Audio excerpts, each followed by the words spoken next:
What's up, YouTube? So before we get started in this video, on Undisputed, they're going to be talking to Lennox Lewis. He's a 3-time heavyweight champion. A lot of you guys might remember him from beating Mike Tyson back in the day.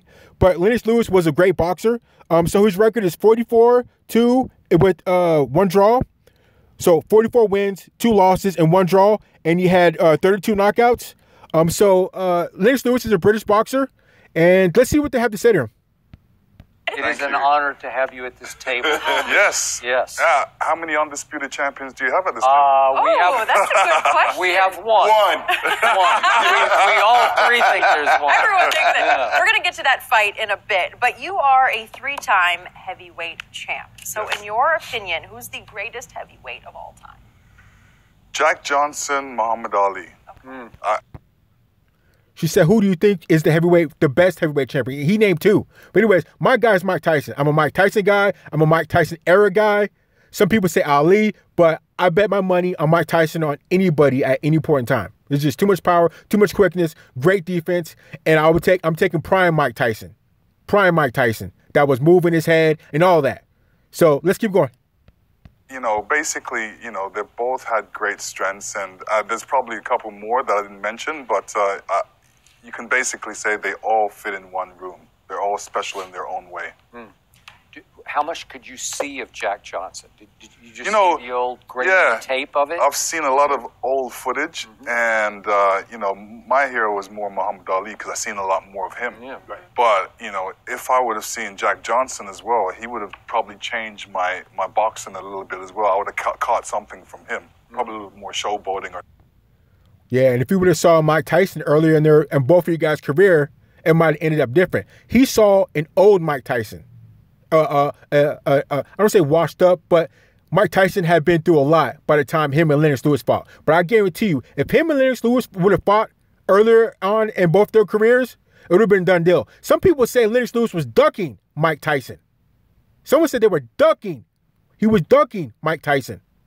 And I didn't mean to bring up that he was a British boxer because that sounds, I don't know, racist or something like that, nationalist.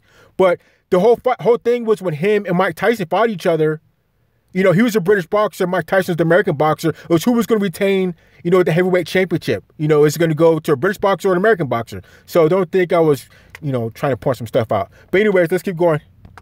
Something like that. I don't know. Ali, he could hold his own there too, right? Yeah, if I didn't see the Ali shuffle, I was upset. I had to see the Ali shuffle.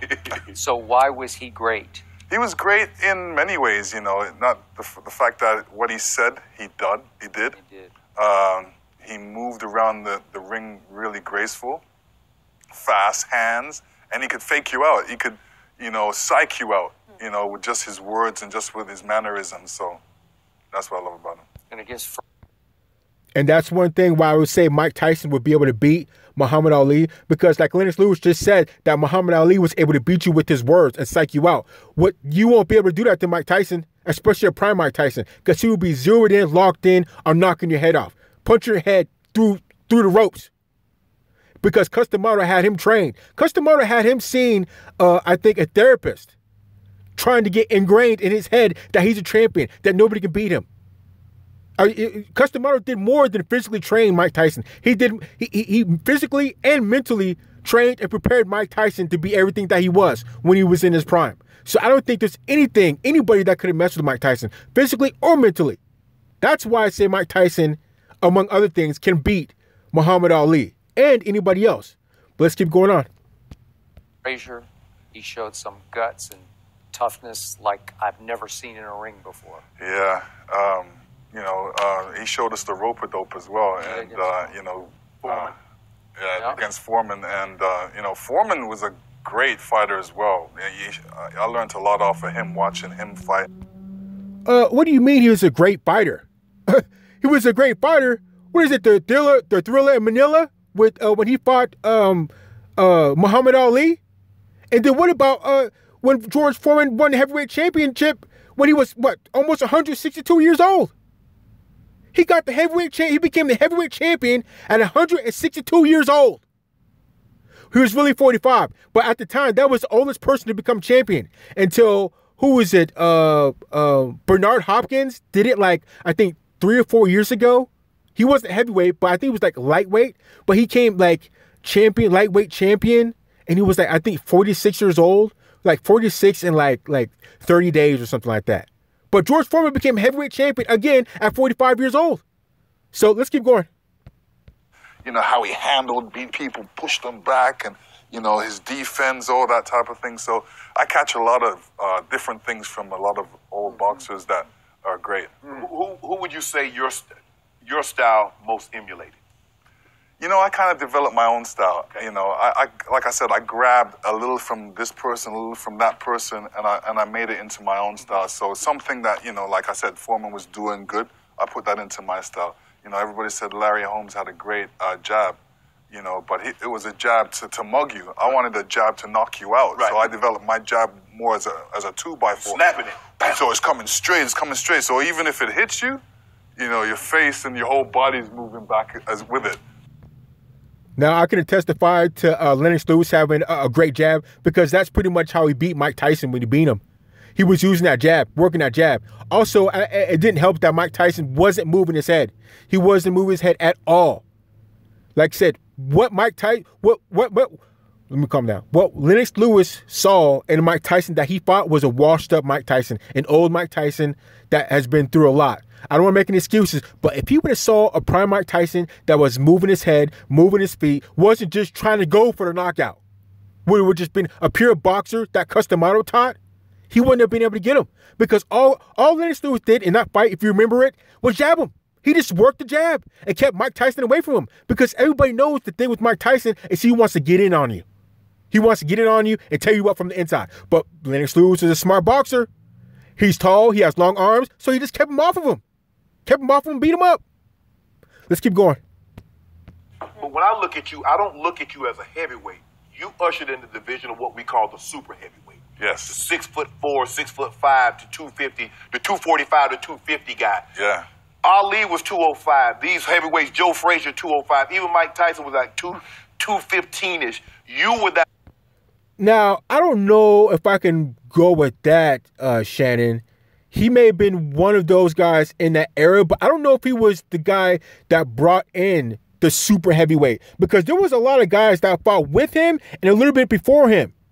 Just offhand, I mean, what about Ken Norton?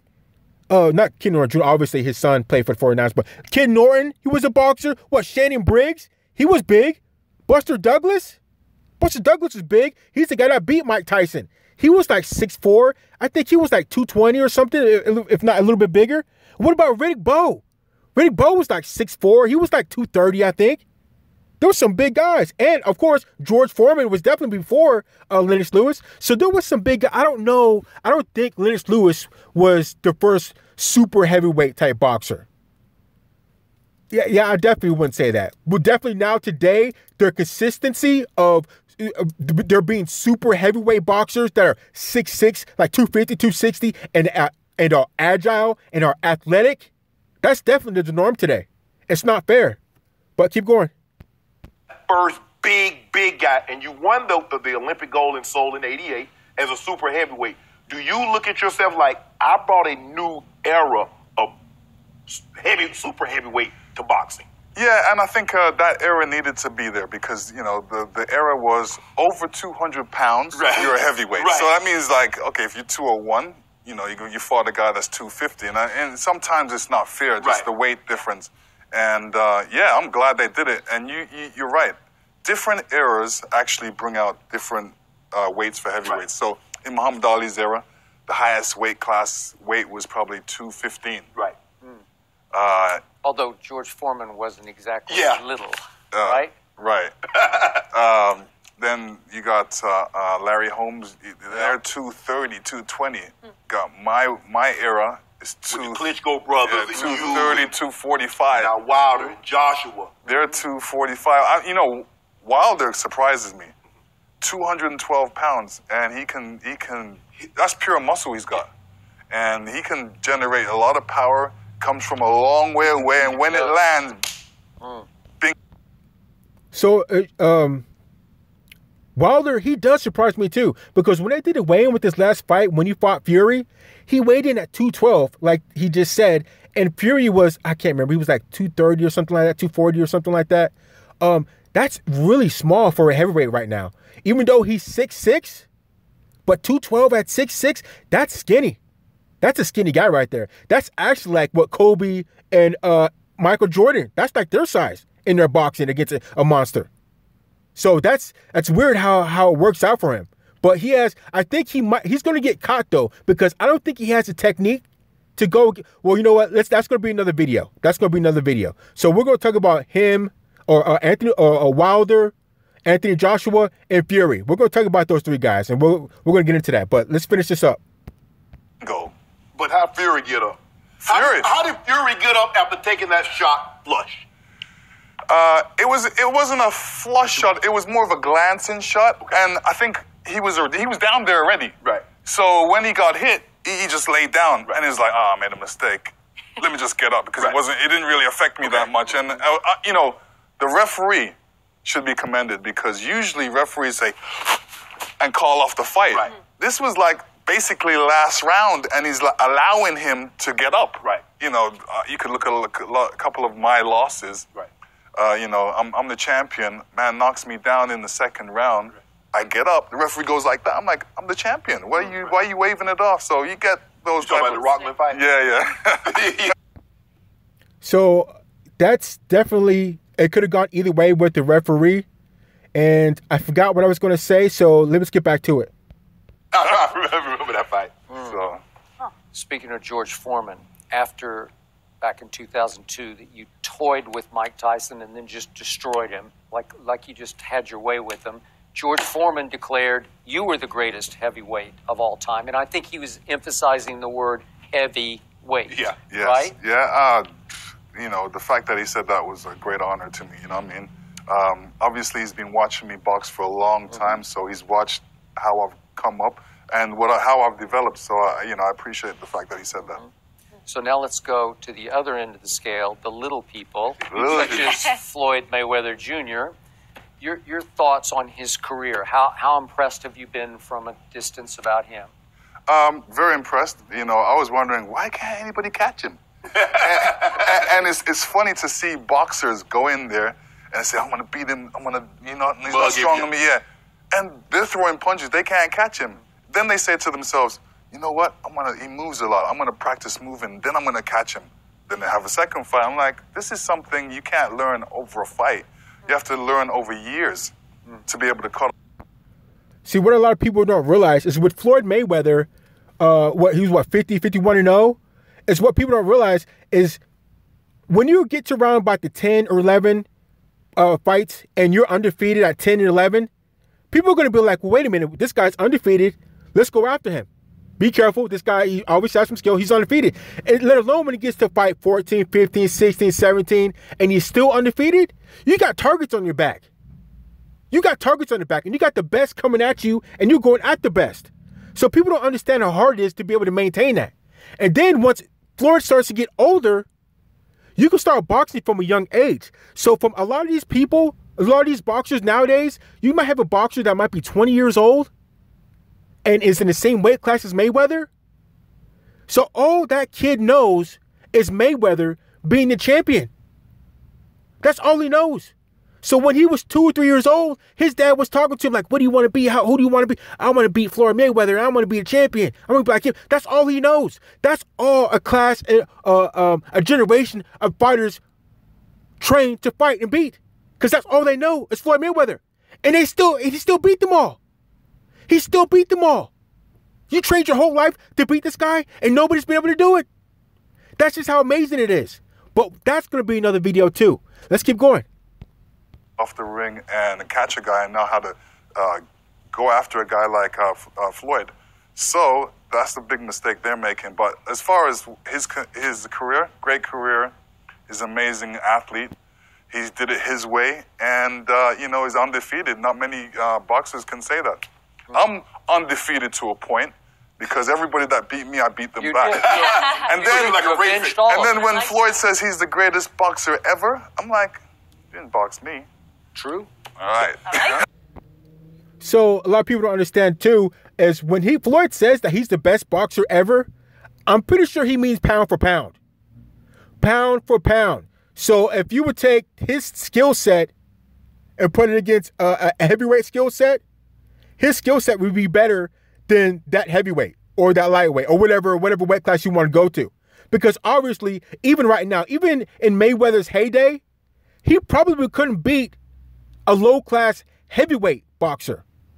So in his prime, he probably couldn't beat even probably a top 20 heavyweight boxer. Because they're just too big. Mayweather's probably, what is Mayweather, like 5'8", like 155? And then you have the average heavyweight boxer nowadays, probably about 6'4", 6'5", or 6'6", probably like 220, 230, 240. That is way too much on him. That's way too much for him. That is way too much for him. He's way too small for that. So that's what he means when he says he's the greatest boxer ever, or the greatest boxer, of this period. I'm going to assume, because he knows, everybody knows better. It's pound for pound. So let's just keep going. But when people look at Floyd, they say, well, he doesn't really, because he doesn't knock people out. But can you explain to people that Floyd hits harder than one would expect because they don't just walk through his punches? Right. Well, a good thing that Floyd does, right, when guys are coming after him, it makes it seem like he's going away. But when they're coming forward, he comes forward. And when those things hit, that's where his power comes out and shows his power. And a lot of people don't realize how quick he is. Man is quick on his feet, quick with his hands, quick with his body. He does this little tic-tac thing. Yeah. I'm like, this is what he's been doing from a baby. Yeah. So it's like, So to emphasize on that, Floyd is born and bred and made to be a boxer. That's his whole thing. That's what he's born and bred to do. So it was to the point that I think I heard somewhere in some video that Floyd Mayweather, his dad used to kind of like beat him if he lost. He used to kind of box him. Floyd couldn't eat candy. He couldn't drink soda. He was always in training, always had to run, drinking like nothing like water. He was born and bred to be a boxer. And as we know, his family is a family of boxers. His dad boxed like, I don't know, I forgot his name. But his dad was like a major boxer. His uncle was a major boxer. So he's born and bred for it. I almost want to bring up when a lot of people say that superstar athletes like LeBron James, Michael Jordan, or Tom Brady, Joe Montana, all these major superstars, the GOATs in their respective sport, they don't ever have kids that measure up to their likeness. Because it's hard to do that for one, but it just doesn't happen. Now, one thing I would like to say is that I always like to think that Floyd Mayweather is something like that. Because his dad was a good boxer too. I forgot who he boxed for or who he boxed against, but he was a major boxer. And then his son, Floyd Mayweather Jr., obviously, he became everything that he is now. But nobody likes to talk about that. But that'll probably be another video too. But let's keep going. That Rohit. Yeah. Interesting. Yeah, every time you throw a punch at him, he's going to do that and come back with a punch. Nobody can figure it out. So give us some insight into this Spence-Garcia fight that we will see a week from Saturday night. Exciting fight. You got two undefeated guys. And let me tell you, Garcia comes from a family of fighters. And, he's got great skill, great history behind him. And he's he's moving up in weight class. He's up against Spence. Spence is a bigger man than him, longer arms, but they both throw great punches. So it's going to be a slugfest. It's going to be a chess match, and it's going to be a war. He's right. It is going to be a chess match, and it is going to be a war. Both of these boxers are excellent boxers. Excellent boxers. Let's keep going. All in one. With the southpaw by Spence Jr., how big a factor would that play into an orthodox or a right-hand fighter like Garcia? Well, he's been Because you a southpaw. No, I'm orthodox. You orthodox? I'm orthodox. So how were you throwing that left, this one? that one hitter quitter, huh? Yeah, that was my haymaker. The jab. Yeah, most people usually see a punch coming straight. Okay. So they're prepared for that straight punch. But when a punch comes out of there over here, they're not looking over there. They're still expecting it straight because that's all they've been working on. If they've been sparring a guy that's been a wild punchy, then they'll be prepared for that type of shot. Okay. And that's how, if you want to fight against Wilder, You're going to have to train against somebody that's wild windmill punches. That's what Fury would have to train for, and that's what Anthony Joshua would have to train for if you're going to go against Wilder, because Wilder's technique is garbage, straight garbage. But that's going to be another video. Let's keep going on. But the southpaw always is a difficulty, especially guys that are not used to it. Right.